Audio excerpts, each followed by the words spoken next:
Welcome to Behind the Build. I'm your host, Jonathan Jacobs.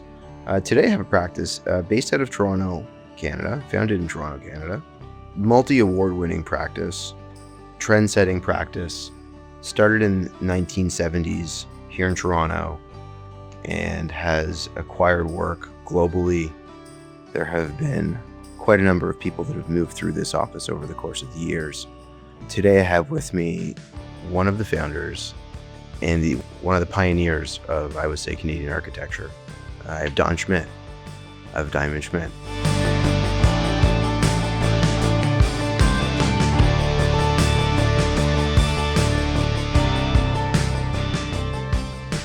Don, thanks for joining. Thanks very much. Good to chat. Yeah, and it has. I was saying to Don prior to this that I looked forward to wanting to do this with him for some time. Wanted to make sure I had enough banked to be able to feel good about having this interview and discussion with you. An incredible life of architecture and impact on people's lives is what you have.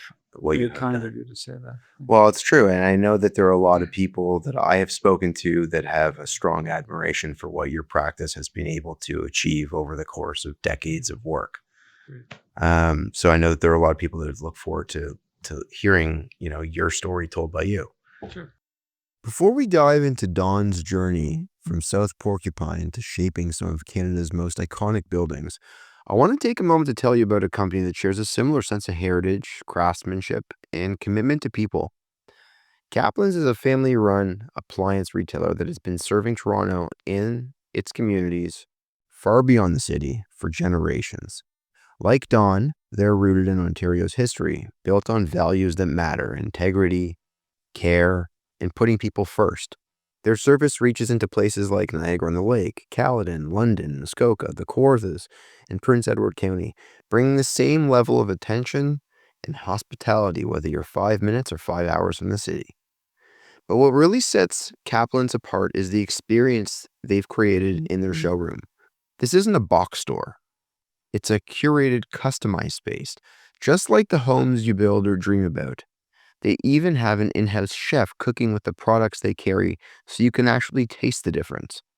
It's the perfect way to understand how appliances from brands like Miele, Sub-Zero, Wolf, Genair, Thermador, La Cornue, and more perform in a real kitchen. So if you're thinking about a project or you simply care about what you're bringing into your home, Kaplan's is worth the visit. Honest, personal, and grounded, just like the best architecture. Now, let's get into Don's story.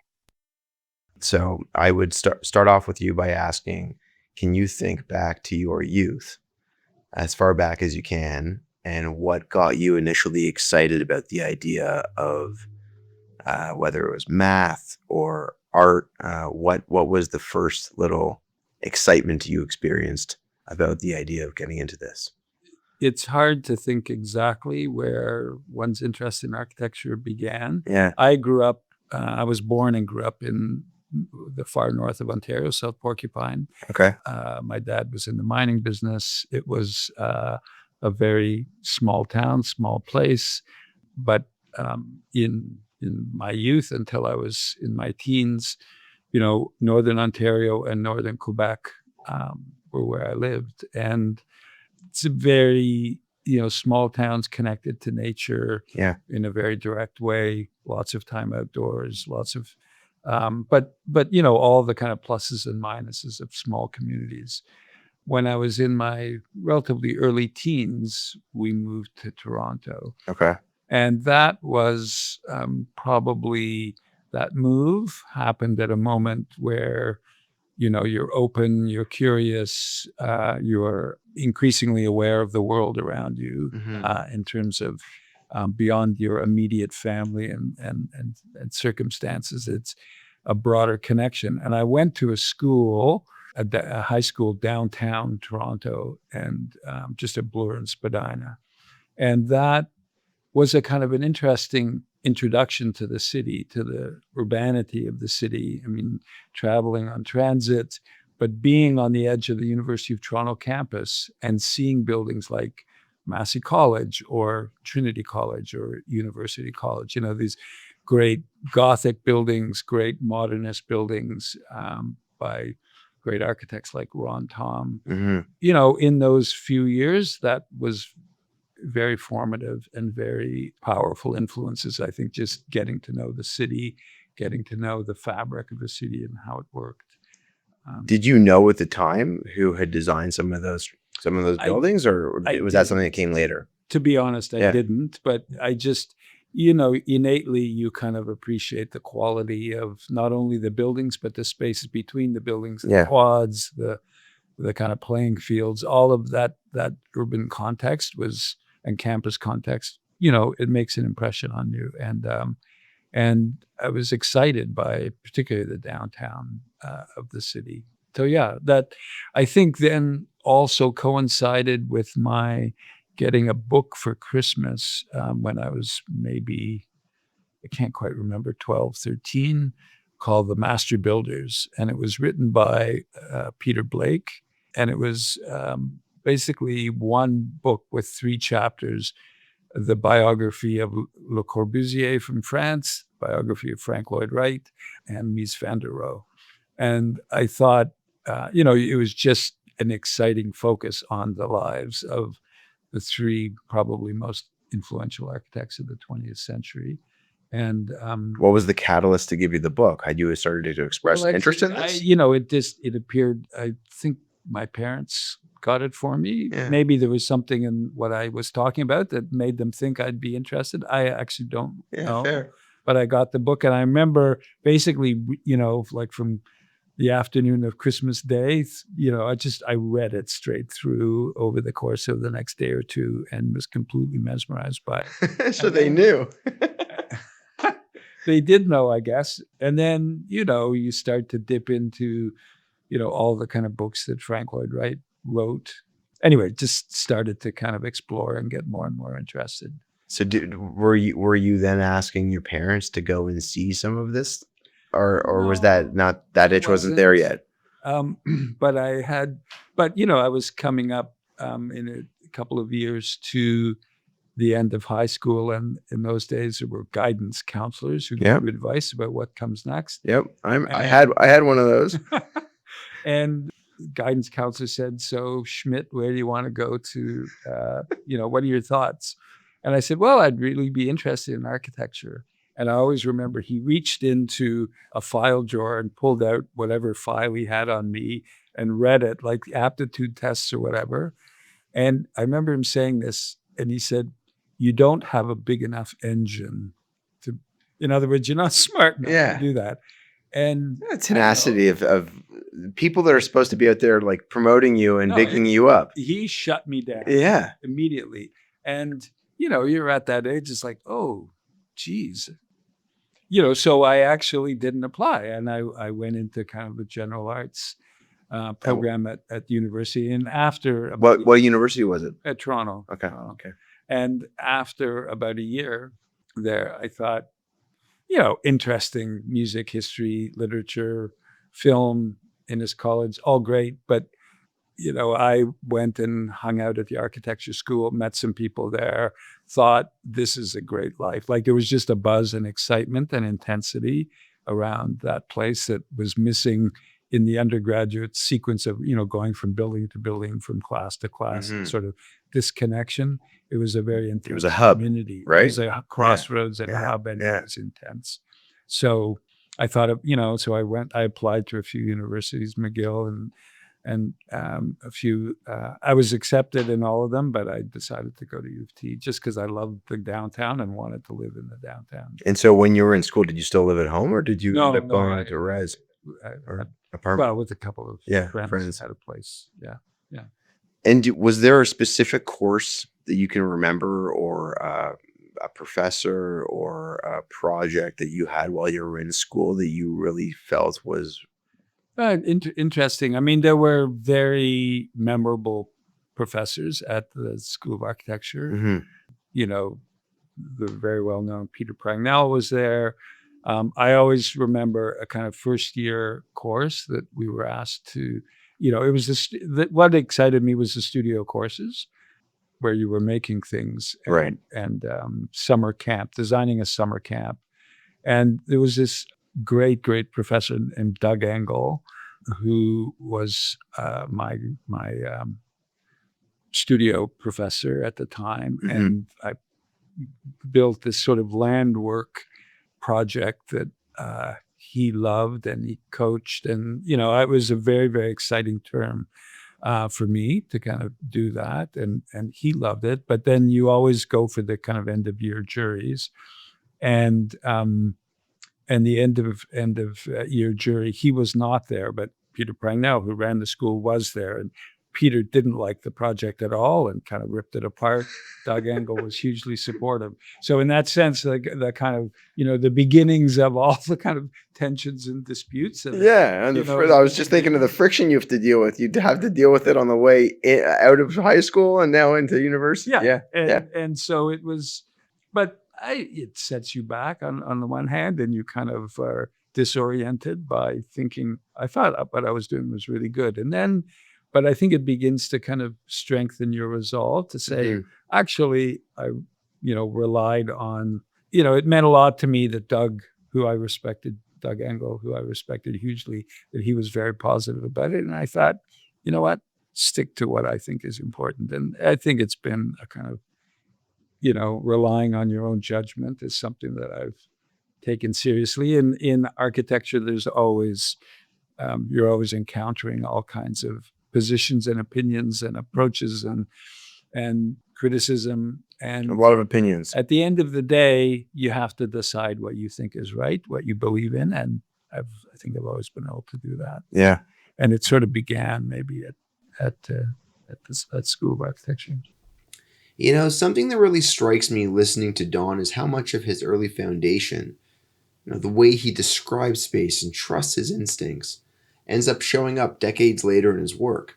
One thing we've seen on our own projects is how the character of a building is defined not just by its form, but by what's happening inside it, how it sounds, how it holds a moment. That's something a lot of people don't think about when they walk into a space that just feels good. That's where companies like Sound Solutions come in. They work closely with architects to make sure performance and design stay in sync. From detailed ceiling systems to acoustic wall panels that are actually part of the architecture. It's subtle, but it's a part of what allows open, light-filled buildings, the kind Diamond Schmitt is known for, to function beautifully without ever compromising comfort or clarity. It's one of those pieces that disappears when it's done well, but completely shapes the experience. Which brings us back to Don and the kind of experience that shaped his lens on architecture. His next chapter starts with one-way trip to Guatemala, a travel story that redefined how he saw cities, space, and even what makes a good map. And at the time that you were there, was the program a 5-year program? It was a 5-year program. Yeah. Okay. And what was it like? I before I go to that, was there a co-op as a part of that at the time or not? There wasn't a co-op. Yeah. But after first year, I went to London. I'd never been to Europe. I just got on a plane and went, and I found a job in 2 days in London. And I worked there for the summer, which was great, and then came back.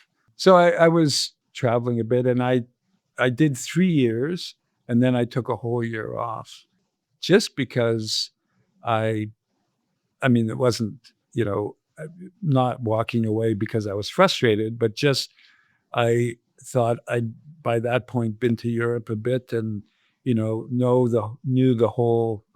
a bit about the whole Western canon of, buildings and art and architecture and European culture in particular, and a bit in the States. But I thought, why don't I'll actually go to South America, which I know nothing about culturally, other than it's sophisticated, both in Central Mexico and Central America, but farther south, both indigenous and European settlement. And I'll have to see things and make up my own mind what I think about them. I won't be saying, oh yes, the Mona Lisa is a great painting because everybody says it's great. I would have to see things and decide, myself about them. And how were you able? Because To preface this, I think everyone can understand if you're in school right now and listening to this, or you're a junior, or Right. I've said this a few times, this is an age before internet. Oh yeah. So if you're Yeah. going down to South America and you want to go figure out where you want to go, you're going to have to go to a library and go do some research as to what may be there if it hasn't been published yet or in stock library. Yeah. So how did you figure out what you were going to go see, where you want to stay? It's a really interesting question because this was totally pre-internet. I did a couple of things. First of all, I went to Guatemala straight from Toronto. I mean, just Miami, Guatemala, and at the end of one day travel, you're stepping out into this extraordinary colonial space and culture and climate. And I had bought a book called the South American Handbook. It was a book written in the UK for British businessmen who were doing business. So it listed, what to see, hotels, hostels. Just like it was. I still have the book. It was a real encyclopedia of information that, you at any scale of budget, you could find your way. Yeah, it was like the original Lonely Planet that came out that nobody listening may or may not remember. No, it was. Yeah. It was, as long as you had that book, you kind of knew where, and it was incredibly detailed. You could end up in a little tiny place in Bolivia, and it was like, 3 streets away, there's a place to stay at a hostel. And how old were you when you had gone on this trip? I guess I was 19 or 20. Okay. About that age. And how did your parents feel about you just packing up and going? Oh, they were shocked. Yeah. They were no GPS tracker, no cell phone, like nothing. No, right? Nothing. I literally had. I'd accumulated. I'd worked for a few months. Yeah. And I'd accumulated, which was a lot of money, $3,000. Oh. And $500 or $600 of it went to kind of flights to get to Guatemala.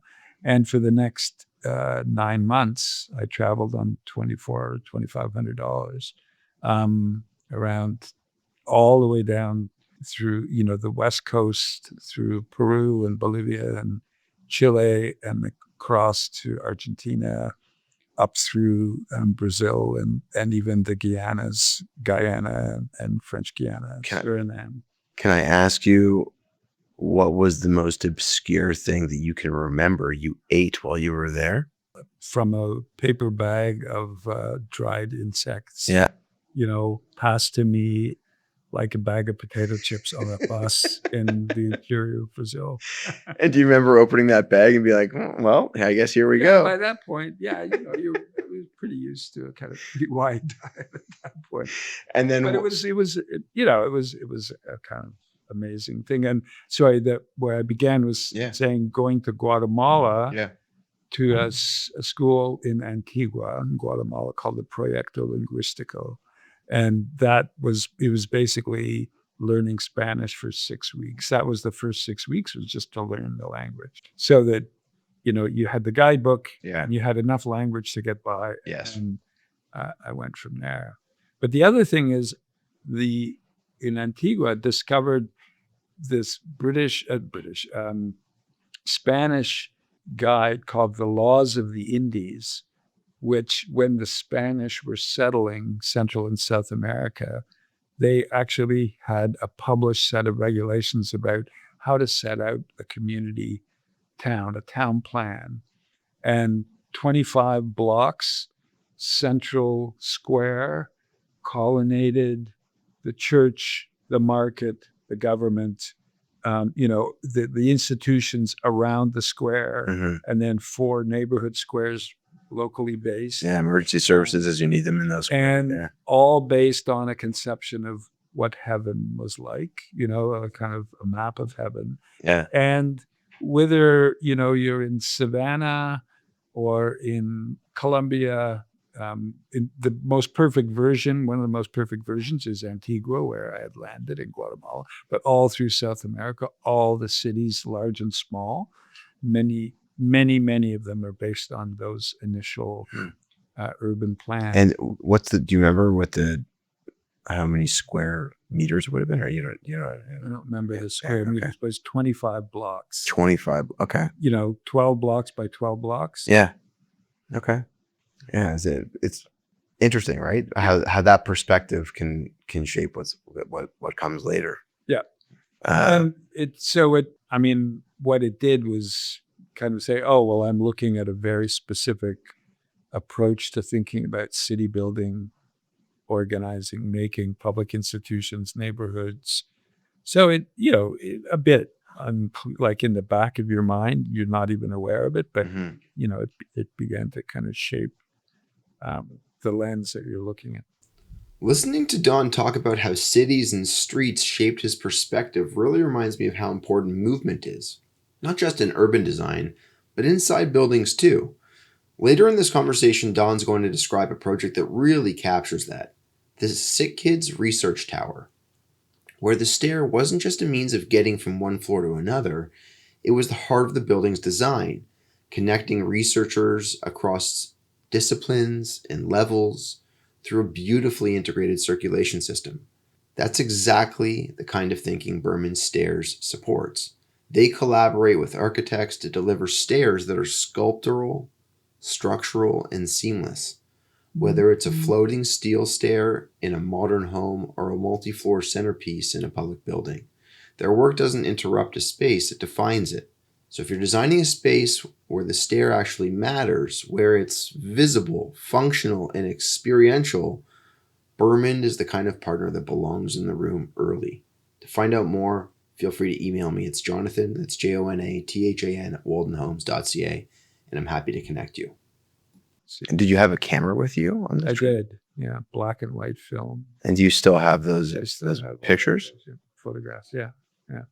Actually, I have not looked at them for quite a while. I would ask, if possible, that when we eventually air this, that if you could send like a couple of those photos, I would share them on. If you're listening to this, we have the Behind the Build Instagram account where. Oh, cool. What we do is we share the work of the people that we feature on here. Yeah. And the beauty of that is that while this is the dialogue, there's the visual.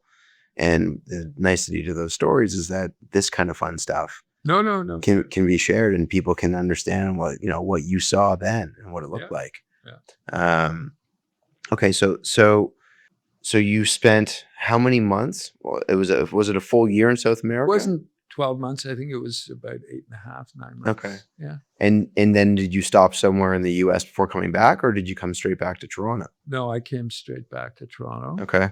Well, I came through Trinidad. Yeah. I came up the east coast of the Americas and through Belen at the mouth of the Amazon and into the Guianas, and then Trinidad, where I was hitchhiking, and I was picked up a guy who was like probably the most inebriated guy I've ever seen in my life, who was behind the wheel of the car that picked me up. And it was nip and tuck that I ever survived that ride. I was gonna say, that's one of those scenarios where you're like, look, mom and dad, I know that you told me how to judge people, but in this scenario, I've got to push the judgment aside. I got to get to where I'm going. The car stopped. I got in, and it's only after you're racing down the road looking over cliffs that you thought, oh my God, I shouldn't have got in this car. Anyway, it was fun.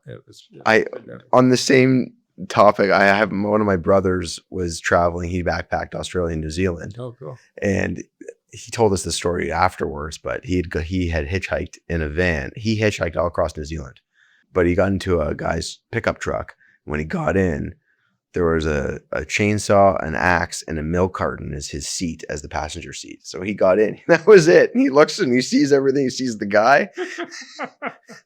Rick, you can validate that later with me. But anyhow, yeah, it was, you just do what you do when you're on these trips. Yeah. Crazy. So you have all this amazing inspiration to draw from, and probably like reinvigorating after finishing 3 years and then wanted to go back, right? And then I just went straight back and did fourth and fifth. Yeah. And so what did it look like for you upon the completion of school? You got your degree, and what were the credentials that you needed at the time the same as what you needed now to be able to log all of the same hours?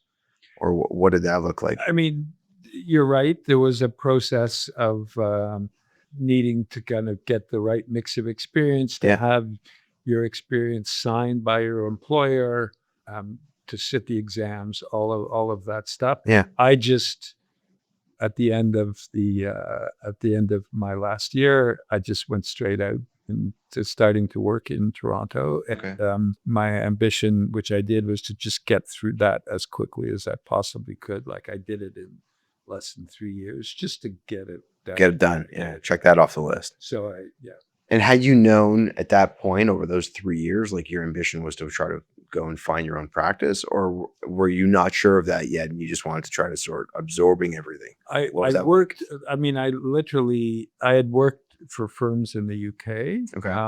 when I was at school, but Yeah. after I graduated, I worked for one firm in Toronto for about 4 months, and then it was Moffat and Kinoshita, Carlos Ott, who was doing the Royal Ontario Museum, the previous renovation prior to the Libeskind work at Mhm. ROM. And actually, as just by coincidence, and I worked on a room there called the bug room, which is where they put skeletons that are coming in of animals coming from the field.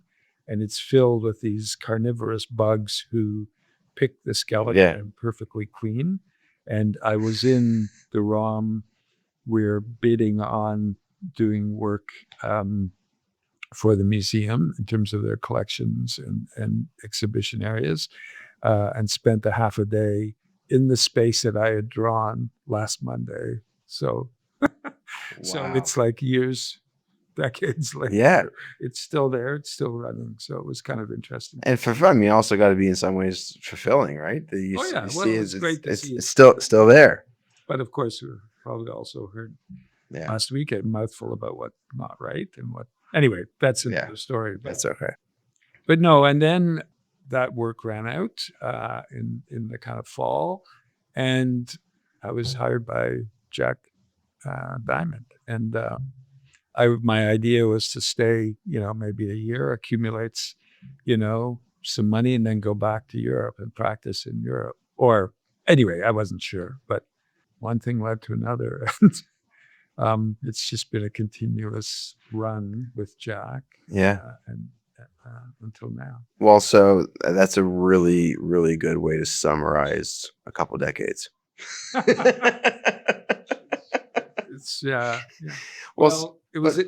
Was your no? Go ahead. You're gonna say something. Well, I was just going to say, when I joined Jack, I think there were 12 people in the office. Les Klein was one of them. Yep. And we were all in one room. Jack had an office, and I didn't meet him for 2 or 3 weeks. I can't remember why, but he wasn't around, and I only met him after I'd been there for a few weeks. So who hired you? A guy named Wilfred Warland. Okay. Who was a sort of a senior guy working with Jack, and Wilf sort of ran it day to day. Anyway, it became, there's one thing is getting your degree or getting your accreditation as an architect, but then really in practice, really starting to learn how to put buildings together. So what were some of the biggest hurdles and challenges you had to overcome in the first, couple of years of working there? It wasn't so much challenges. It was that there's just so much one doesn't know. And let me just think, I think 2 years after I started work there, or was it 3 years, we won the new Central YMCA in Toronto. And even though I'd only been there 2 or 3 years, somehow Jack thought I should get involved in it. And I did. And it was fantastic, but also terrifying, because in terms of what were the challenges, 155,000 square foot, big, technically complicated building with a 25-meter swimming pool that has all those kinds of characteristics, and a 300-seat auditorium that has all those kinds of characteristics, and a double gymnasium, and squash courts. It was like this. So it was a bit terrifying. But How old were you when you were working on that project? I was in my late 20s. 20s. Yeah. Yeah, I was in my 20s. But there was an amazing, Jack had a brilliant ability to kind of, there were great people in the office, like all young, many are still friends. It was I think we didn't know what we didn't know, but we had energy and enthusiasm and curiosity. And Right. we would work, I would come in in the last, when we were getting the construction drawings ready to actually build this, it felt a bit like a child's crusade to build a building. We were all pretty young, but at the same time, you just sort of worked hard. And I would come in at 9 in the morning and I would leave at 11 at night. And then you'd go home and you'd repeat, the next day. And we all did that. It was very, people smoked furiously in the office. People Coffee. drank a little bit. Well, coffee and Booze. and beer in particular. And, but really half a dozen great practitioners. There's something there that I want to point out, and that is, again, for anyone listening that is of a different vintage.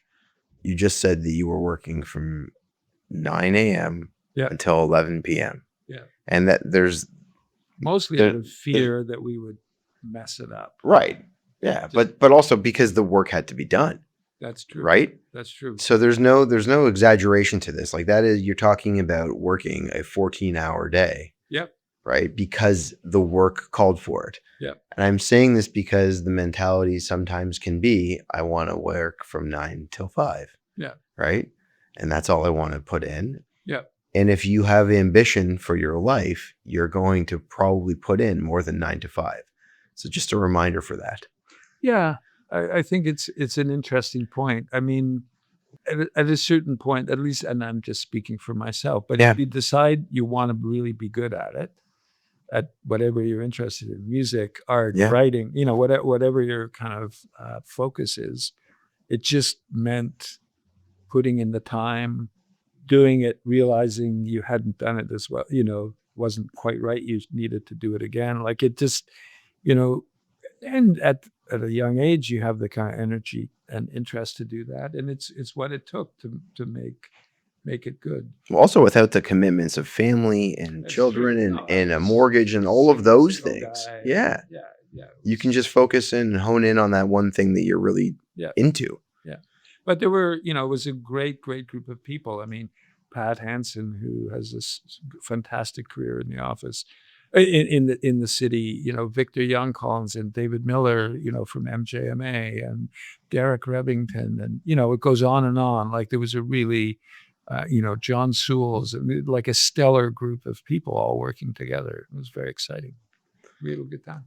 I can hear it. I could see it. Like, as you're talking about this, the smile on your face as you're talking about what it was like that. Well, what I'm just, I was just thinking as I was saying that, I got to bring everybody together and have a party to, whatever it is, 50 years later. No, it's not 50 years, but it's many decades later. It just occurred to me that I need to do that. So for what it's worth, I'll say it while I'm doing this, but like, part of the ambition that we have with this is getting people together. Yeah. For no purpose other than just simply to get together, to be able to see each other. Yeah.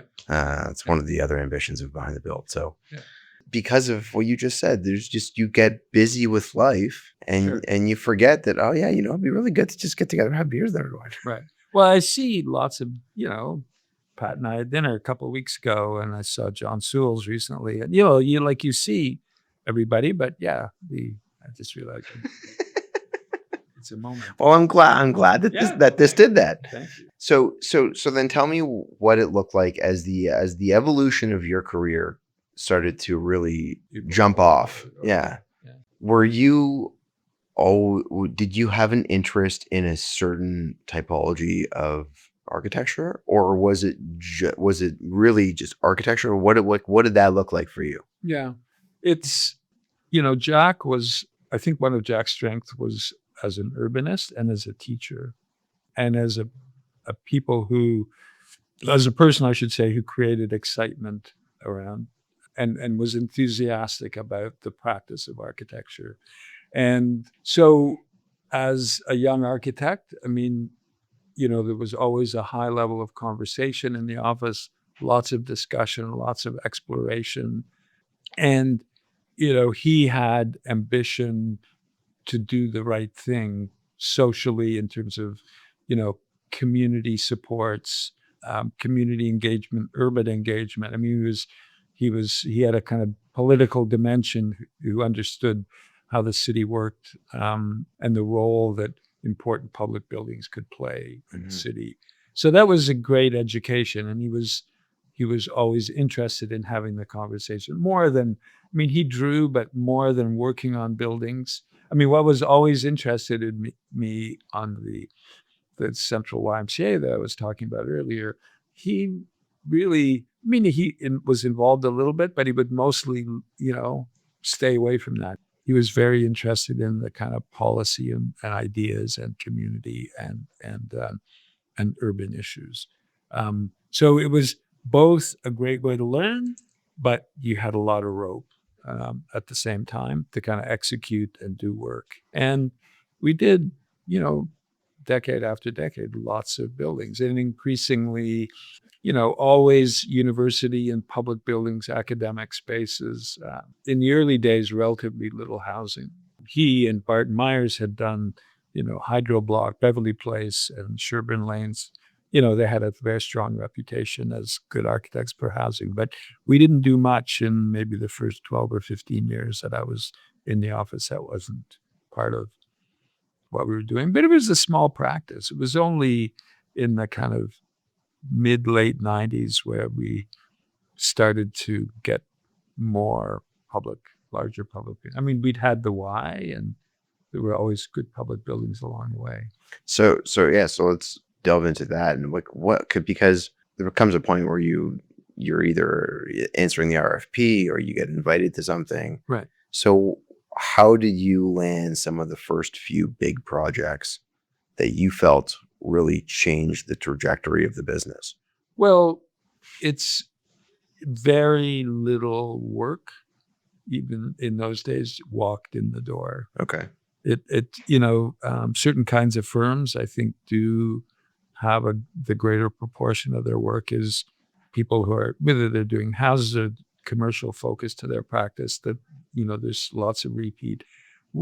Most of our work has always been a competitive process, whether it's a kind of, proposal and interview process or pure competition, design competition, although those are relatively rare and far between.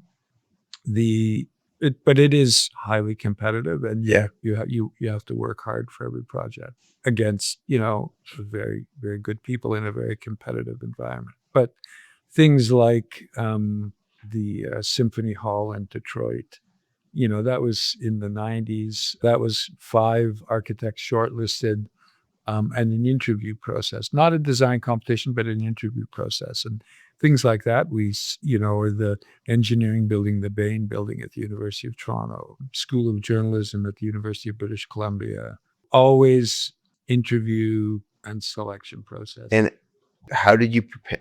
Because it's just, to me, it's such an interesting thing because you're going into this interview process. Yeah. Do you have the opportunity to then go and start rehearsing who's saying what on what topic? Did you go through, what did that look like internally to be able to go in there confidently that you could? Yeah, I mean, you had the best chance. There's a lot of preparation before any interview. There's no question. You prep as much as you can, but at the same time, you can never predict, what you're walking into. It's never simple, and interviews vary widely. Sometimes you have a great conversation with the client. Other times they're sort of pretty deadpan, sitting around the table reading prefabricated, what are the 3 biggest crises you think you will face on this project and how will you deal with them? Like you get these kinds of pro forma questions that it's way more fun to get into a conversation. Right. As part of that selection process. Was there one of those that you felt like when they'd given you the verbal that you had won the project, you walked out of that meeting feeling like we have arrived? It's interesting. Sometimes I mean, and then this is very true. I often think didn't win that one. And you're surprised when you get the call saying, "Great, let's move forward." Other times you walk out and you think, "Aced that. That was like awesome, great conversation." And then you find somebody else, is so it's I'm not a good I don't read the room. I think I don't read the context particularly well.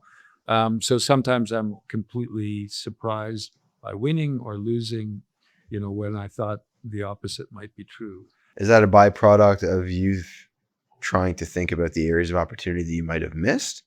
Or It's, I mean, you get a feeling, you think you get a feeling about, oh, they were totally engaged with that answer. And it may be yes, but the person who is really the decision maker wasn't engaged. 5 out of 6 were, and the sixth wasn't, or something like that. right. It's always hard to, but certain interviews you remember that you really nailed it and you succeed, and that's always exciting. Which one can you reference one? Well, let me think. The when we did the Senate of Canada building in Ottawa, Mhm. that's the conversion of the old railroad station that right opposite the Chateau Laurier into the new home for the Canadian Senate, the chamber and everything. And that was a kind of very, very detailed public works process. But in the kind of last, there was a sort of last step, which was a conversation, um, with the key decision makers about the process. Yeah, it was an exciting. Yeah, you sort of realized when it was over and you were getting up and walking out. I think I think we got this. I think we got that. So there've been moments like that. Well, and Exciting. I say this because I don't think most people that are in the shoes that you're in, running their own practice, try to go too high and too low over these types of things, Yeah. right? Because it's great that you've gotten now on the work, but you're always also thinking about the next work that you need to win to continue to make the business move forward. Yeah, I mean, it's interesting. I don't think we've ever thought about it in terms of the business. Like we've actually grown from, a dozen people to quite a significant, lots of bench strength in the office. But that's always been as a consequence of getting a project, Yeah. as opposed to saying, let's target this kind of growth, in 12 months or whatever. And what I mean is, we were an office of a certain size, say in the 90s, and in the late 90s, 96, 97, we interviewed for and won the Bain building. It's a 400,000 square foot engineering building at the University of Toronto on St. George. And, that was a great win, but it meant that there was a team of 25, 30 people worked on that project. Not only its scale, but they wanted to move very quickly. They wanted to be under construction very quickly. And define that. What does that mean? Because I know that there's process associated with this. You So mean what does quickly mean in that context? Oh, in that context, they wanted to be under construction 5 months after they appointed the architect. What? And it's 5 months? 4 levels of below grade parking. So, in a sense, we had to kind of gel the configuration of the 8 stories above grade very quickly, but we had lots of time to detail and think that through. Yeah. But it was like, well, what we really have to focus on is the 4 levels below grade, because it took, I can't remember off the top of my head, but I think it took 6 months to go down. Right. And 6 months to come back up, just to get back up to grade. So, because it's Yeah. on a parking, but Yeah. you needed to have the right configuration that was going to kind of carry the loads from the upper 8 floors. So, but it was very quick to start. That is I don't think I've heard of that before. Yeah, In this type of a type scale of project. but the issue is that, like, why do you grow? Because you get that project. You Hmm. say, well, we need a big team to do that. And then while you're in the midst of that, we won the Symphony Hall in Detroit. And that was, also, I mean, a 2,000 seat symphony hall, which is a restoration, but then, it was quadrupling the size of the facility, all the new infrastructure. And again, that's another whole group. And so we've sort of grown organically by gearing up to deal with work that we win rather than saying we are targeting this growth. We've never Hmm. done that. And how long was the U of T building? How many years in construction was that? The Bain building, Yeah, I think it was 36 months, if I remember. 36 months. 30 to 36. So you have was it a staff of 30 for that full duration of time? Yeah, it was construction management, Yeah. which meant you were drawing and building simultaneously. Yep. And it ebbed and flowed, but yes, it was a big team Right. for a long time. And in the midst of that construction, the other construction for the symphony also commenced, or was it Yeah. afterwards? Yeah, no, that period from the mid 90s to the early 2000s was a very, very active period where Yeah. they're doing a number of buildings simultaneously. In addition, in the early 90s, projects like the City Hall in Jerusalem, the Foreign Ministry in Jerusalem, which we won in competition, design competition, projects like that were also very busy, and they're big. This Jerusalem City Hall is a big, big project. And how does that work for you, not being local? I know you need architect of record locally, but in terms of the ability to be involved on somewhat of a regular basis, how often are you flying out for? Well, that was a project that it was kind of different than many in the sense that Teddy Kolker, who was the mayor of Teddy Kollek, our partner architects was Kolker Epstein, but Teddy Kollek was the mayor of Jerusalem, super famous, well-known, wonderful, wonderful man, Mm. wanted to kind of build a new facility, knew that there wasn't the kind of, within the government, the capability to really manage a big infrastructure project like that. Through a competitive process, ended up hiring Olympia, New York, the Reichmans from Toronto, to kind of build that facility. The Reichmans then conducted a process of selecting an architect that they would work with to do the City Hall in Jerusalem. They looked at Caesar Pelli, with whom they were doing the World Financial Center in New York. They had a group of architects that they looked at, and and Jack had really pitched them here in Toronto to do it. And, they seemed cautious about us, not a big enough name at that point.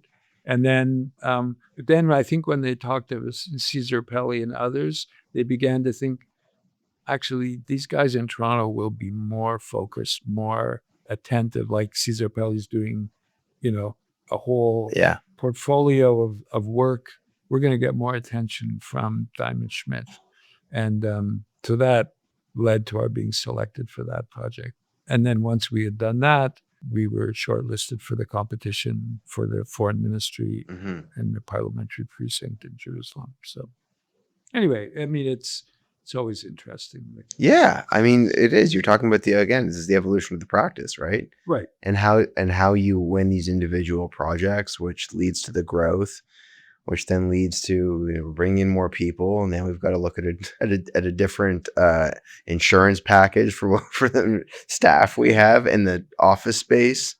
And I think what we've been very good at is, like, we've grown never by trying to hit a growth Yeah. target, Yeah. never by buying another firm or any of those sort of merger and acquisition kind of process, which I think is nonsense. We've always just grown by solving the kind of problems. It's like, all right, IT is becoming increasingly critical in terms of operating the office. So we really need to kind of think this through from first principles and Mm-hmm. figure out how do we put a good information technology infrastructure in place.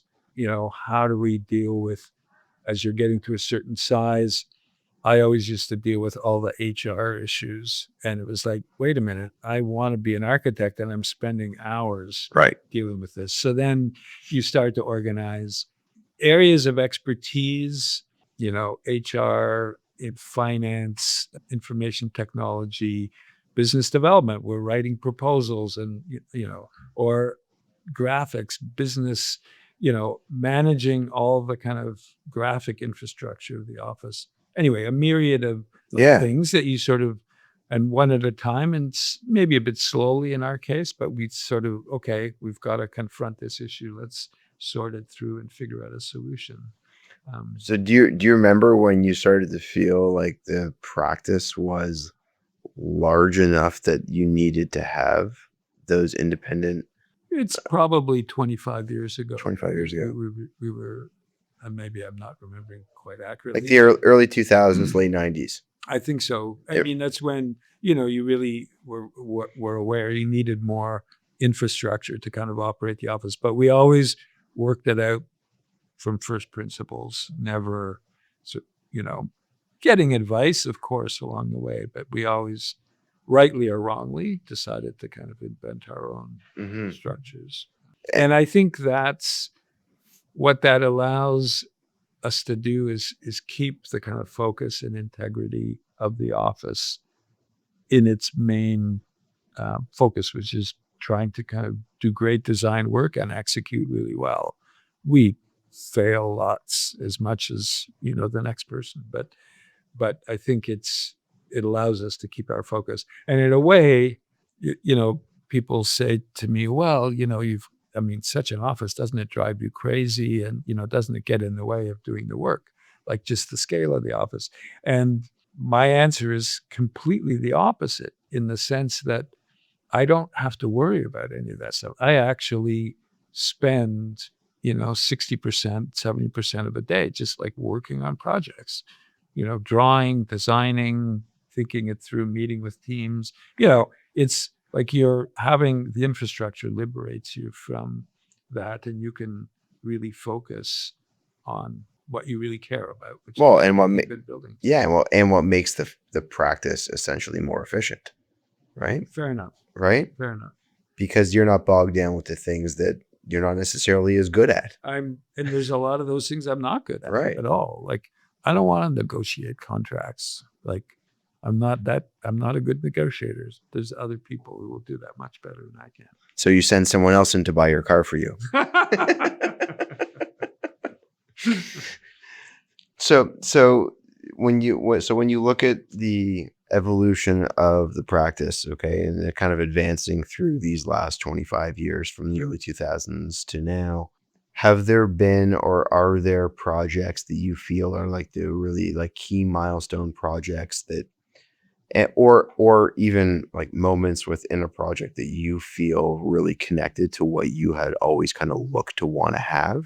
It's a complicated answer, probably. I mean, there are, projects which are real landmark projects. I mean, the foreign ministry in Jerusalem, which in truth, I was not hugely involved in. I mean, I was sort of comment and critic and advice as that was being developed. But that is, I think, really one of the most stunning projects of the office. I didn't work on that one. That was Jack led. I mean, he was very much the kind of lead and the kind of public face of that project. There was a super talented team of people working with him on that. So it's a great project. I mean, the Ballet Opera House here in Toronto, the Four Seasons, has been a real signature piece for us. Is there something specific to you that you really like about a space within it, or the Four Seasons? Yeah. I mean, the what we call the city room, the kind of glass public lobby on University Avenue from Adelaide up to Richmond up to Queen. I'm sorry, up to Queen. You're correct. Yeah, Yeah. Corey. That public space visible to the city really broke down the threshold between opera. A lot of people would opera house. I don't know. I don't want to go there. I mean, it's too hoity-toity, or Hmm. I won't wear the right clothes, or I don't know when to clap and not clap. I mean, that city room broke down the kind of barriers or threshold between the city and performance in a super positive way. Hmm. And when we did the Geffen Hall in New York at Lincoln Center, which just opened a couple of years ago, the folks at Lincoln Center said, "Well, yeah, we're very excited about our attendance. We get, 68, 72%, you know, um, attendance on our performances." And you say, "That's great." But at the Four Seasons in Toronto, it's well into the 90s. As Don reflects on projects like the Four Seasons Center, especially the City Room with its glass frontage that opens the building to University Avenue, it's a reminder of how transformative transparency can be in design. The Doors specializes in just that: expansive, finely crafted glazing systems that dissolve boundaries and invite light and connection into a space. Whether it's a full height curtain wall, oversized pivot entry, or an elegant glass facade, they bring technical precision and architectural clarity to every opening. We've had the pleasure of working with the Doors on a number of residential projects, many of which involve the kind of refined detailing you see in the work of firms like Drew Mandel Architects, Eisen Architecture, and SMPL Design Studio. These are homes where the glazing isn't an afterthought, it's a defining feature. The Doors understands that. They build to match it. If you're imagining a project where the view matters as much as the walls themselves, well, you should talk to Martin and his team. I'm happy to introduce you. If you want to do that, well, email me. Jonathan, that's Jonathan at waldenhomes.ca. But now, back to the conversation. And it said, "No, it's not possible. You couldn't be doing that." And it's like, it is. I mean, and I think it's that accessibility that has made that important. I mean, I think another great project that we've done is the research tower for Sick Kids Hospital, the Peter Gilligan building. That's 2,000 people working in this really fantastic research environment, discovering new things every day about children's health. And the vertical building broken into 7 neighborhoods, all organized around medical research themes. And with those kind of 3-story neighborhoods, um, you know, one has a grand piano, some have, there are places where researchers get together, meet each other, talk about the work they're doing, you know, get new insights. And that's been a hugely uh, important project for us. So we do a lot of research buildings. I'm doing one now at St. Paul's Hospital in Vancouver, the Center for Research in Clinical Care, Mm-hmm. which is, a very comparable program to SickKids. Very exciting design, I think. So projects like that. Um, Yeah. It's funny, as you're describing that structure at Sick Kids, I'm thinking about how you're in South America looking at the 25 block neighborhood oh yeah, and kind of converting it now into something like this. vertical neighborhood. Yeah. Yeah, no, Yeah. interesting, very interesting. And how in some ways it's circular that, Well, a lot of what we do is about community. yeah. We're always trying to find, that research group of 2,000 people was scattered, in many locations Hmm. around the downtown, bringing them all together and then making places where community happens, the public squares and piazzas, so to speak, of a neighborhood. Public space is what creates that environment. For the National Arts Center in Ottawa, where we did a kind of really transformative renovation and expansion of the 1969 Brutalist National Arts Center, Fred Levensold. Great, great building, but flawed in the sense that nobody could figure out what's going on in there and where's the front door and things like that. And a place where, at the end of the performance, everybody just sort of rushed out the door. Right. So you're finding ways to build community for performing arts, artists, and everybody involved in that world, or research, or teaching. And so to make the structure connect to them, do you have the opportunity to be able to interview or speak with the people that would be utilizing? Like, did you have the opportunity? 100%. Yeah. Being a good architect is to be a good listener. I think it's very critical to spend a lot of time listening to your client, questioning them, understanding their values, their priorities, but also just how do they operate? Hmm. What do they do? Do they do it well? Are they frustrated by, executing on the particular issues they're interested in? How can you learn from not only what they do, but how they could do it better, Right. and what their values are? I think that's fundamentally important. Yeah, and Just being a good listener. I would imagine that that as you're working through those neighborhoods Yeah. vertically, Yep. that they're going to have completely different needs, neighborhood to neighborhood. And they do, but at the same time, food is a constant. Yep. So there's kitchens, places to eat, Yeah. comfortable furniture, the ability to kind of take stairs level to level, as opposed to always having, that's a 22-story building. And Right. you don't always have to go up by the elevator. You can go up that building on by stair. Not that anybody climbs the whole thing by stair, but that ability to interconnect quickly, go up one, down two, to kind of talk to somebody.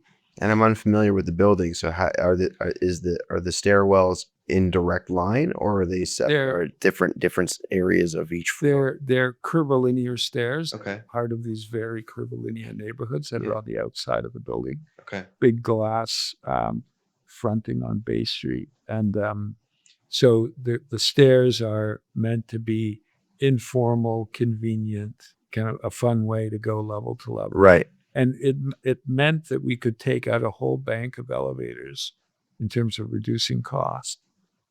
Removing that whole bank of elevators, simply because a lot of people, they won't go 10 floors or even 6 floors, but they'll go 3 floors. 3-4 floors. Yeah. Yeah.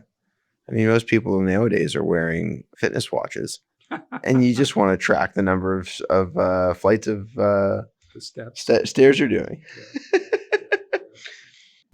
Okay, moment of honesty. You're about to hear me confuse Ontario Place with the Science Center. Happens to the best of us. Thankfully, Don's a class act and keeps us on track. And so I wanted to ask you, as you kind of go forward, I know that one of the other projects that's coming up is what will be the new Science Center in Toronto.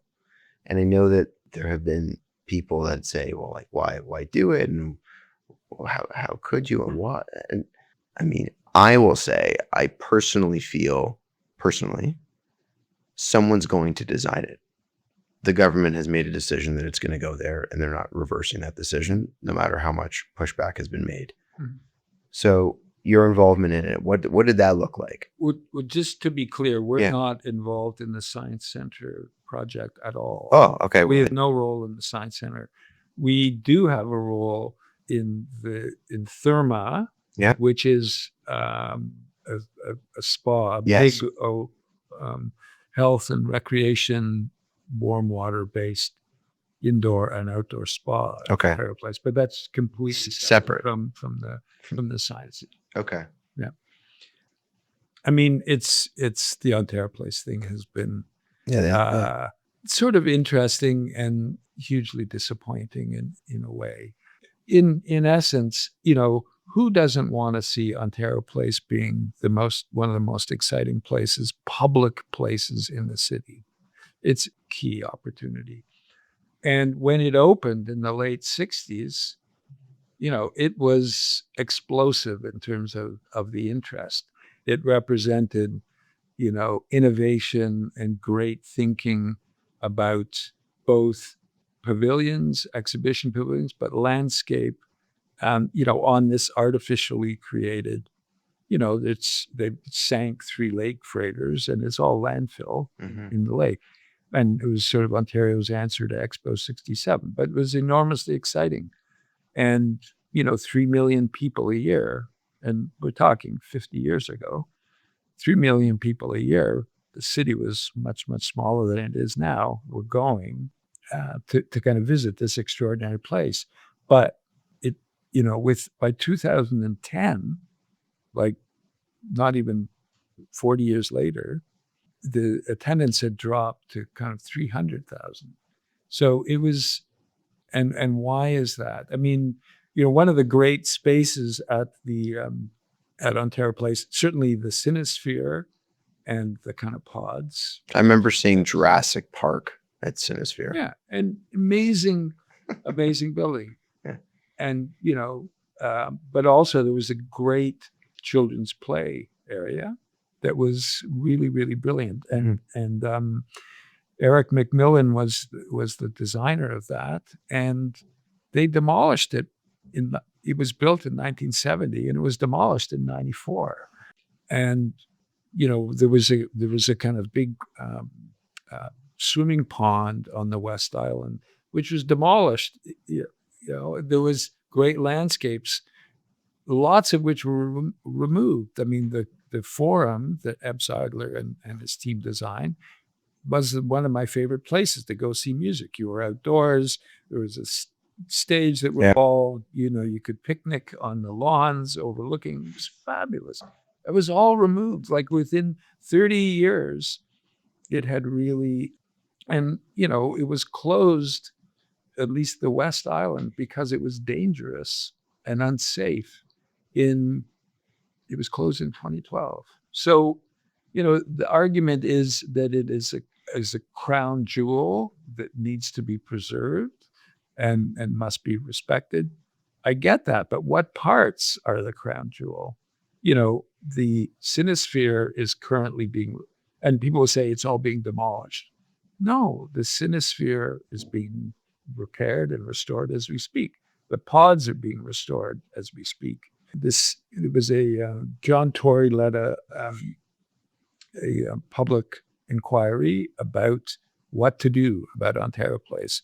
And that, reported in 2012, 2013, with a whole list of recommendations, almost all of which are being implemented. And one of them was to, was there an opportunity for a new public use all year round that Ontario Place could be used as much in the winter months from, say, middle of October through to the end of March, when it's pretty cold and windy down there. Yeah.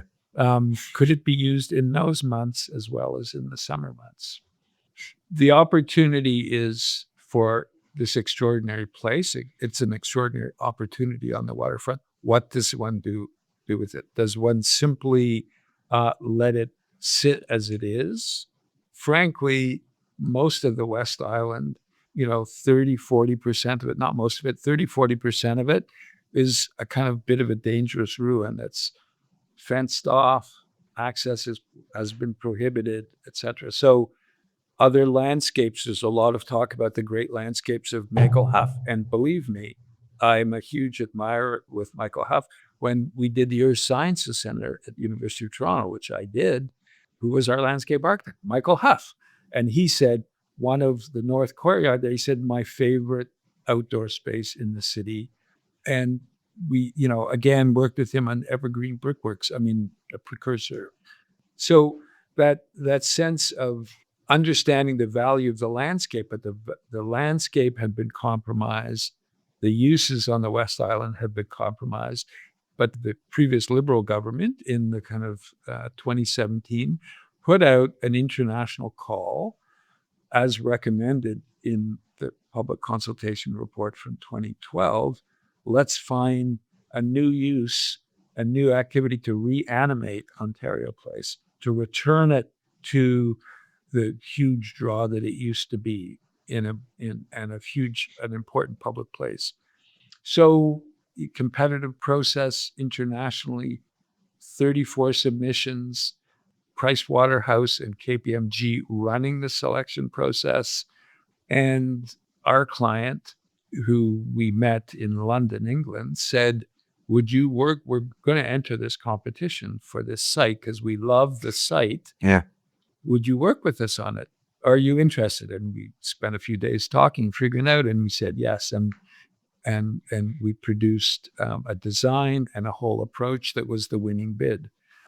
And now we're executing on it. And it will create 16 acres of public park space that will be privately maintained at a super high standard. It's written into the kind of details of the agreements. New public beach on the kind of West Island that is the scale of Sunnyside, and a large, very large, year-round public water park and warm water therapy and recreation. And I have been in the kind of thermal facilities in Europe, these great places where people go for 2 hours after work, or grandparents take their children spend time there. Like, they're really a place in a city like Toronto, 6 million people, not all of whom have cottages in Muskoka or Halliburton or go south to Palm, to the Yeah. southern US in the winter. Like, the place to be winter and summer in water, outside in the beach, inside in pools, having fun, therapies, saunas, steam, physical therapy, great food, built at a scale which absolutely is scaled to the restored citosphere and pods that is restoring the ecosystem in the West Island, where the water quality was quite poor, both in the lagoon and outside. A lot of people will say nonsense, nonsense, nonsense, but it's simply not the case. I remember a public meeting where one of those who's kind of swim off the west beach of Ontario Place said, "This is the cleanest, best beach in the whole of the waterfront of the city of Toronto." And actually, the water quality expert in the room stood up and said, "Excuse me, can I put up my hand? It is not. It is got one of the biggest sewage outflow problems that has never been corrected by the city of Toronto. This project will correct that outflow, like it will restore water quality to the West Beach." So there's a myriad of those issues of, water quality, restoration of sinking levels, flooding that happens every year, renewal of infrastructure, but most importantly, a kind of major new public institution, public place to kind of visit on an annual basis. And I think Ontario Place will return to the kind of the level of public interest and engagement that it had in its heyday, 1970 to the early 2000s. Hmm. I think that's so. And it's amazing how social media has kind of worked hard to change the narrative, into one of public exploitation. And I'm sort of fascinated to kind of watch that happen. It's completely wrong, in my opinion, and I think the proof will be in the pudding. Well, I mean, in fairness, I'll say this: the podcast today is your life and largely about your opinion. So Fair enough. that is completely fair. Yeah. And I appreciate you taking the time to explain that, because I think that people listening are engaged in that. I asked the wrong question at the beginning of this to start it off, but I do. I think that the space will ultimately end up garnering a lot of interest from people as once it opens and time passes. I think it will garner a huge interest when it opens. I mean, Toronto hasn't had a major institutional investment, public or private, in health and wellness at the scale of the population of the city in the last 50 years. Mm-hmm. And the opportunity to kind of, this is a kind of private investment of $1 billion that will transform this island. I think it's a huge initiative and very important public initiative, public space, public activity that, together with art galleries and museums and opera centers and symphony halls and and music venues, I think it's one of those places that is super important because it has to do with recreation, health, wellness, and relaxation. So outside of all of this, okay, we've covered a lot of ground. We've covered 50 years worth of practice, right? Starting Not quite 50. in the well in this, so starting in the 70s, right? Yeah, for sure. So and I joined Jack in 78. okay, So a long time ago. yeah. So in saying that, and I'm saying that because there's a lot of work in there. Yeah. What have you found has been your equilibrium to work? What do you do for yourself that allows you to be able to take your mind off of some of the things that are connected to the work? Run, sports, travel, family. What does that look like? All of the above. I think children and now grandchildren, they're kind of young, but that's always been a kind of huge interest and focus. Yeah. Hobbies? Skiing, walking. We have a place up on Georgian Bay, which is kind of fairly out in the open, and just, kayaking, fighting the waves for a few hours a day on the weekend is always, fantastically exciting. Traveling, I love to travel. Have there been any destinations that you've gone to that have really stuck out in your mind about the? I mean, we've cycled in India in Rajasthan for 3 weeks. We've traveled a lot all through South America, and Asia, Central Asia, and Europe. We've lucky enough to kind of See it. go and spend 2 weeks in Istanbul and Turkey, but a recent trip or southern Italy where we were for a few weeks at Christmas. I could just I love the minute I get on a plane, you kind of forget about everything you're embedded in. But I also just, walking the city. I mean, I leave here and I walk. It's an hour walk home or an hour in the morning. And I always. And you walk. I walk to work. Simply because by the end of the day, your mind is in a knot, and it's sometimes. But by that walk, even unconsciously, you sift through it and you sort through the issues. And when you get home, it's things have settled down. So it's equilibrium. Your word is a very good word. It's like finding a balance. But I'm still pretty interested in the work and spending the time to do the work, and I like doing it. I like that process of solving the problems from a design perspective, finding the solutions, and then making them as elegant as one can. That's always exciting. Yeah, well, it sounds like you're still heavily involved in the elements of the business that you really like to be involved with. So that's a special thing to be able to still have. Yeah, it's too much every day, but I'm up to my eyeballs every day, which is I'm happy with that. Don, it's been a pleasure getting to chat with you, for you to take the time out of the day. I appreciate it. I appreciate your candor. I appreciate the opportunity to be able to go and have some good conversations about many a myriad of things. Okay. So no, not at all. No, not at all. Thank you very much. I appreciate it. Thank you.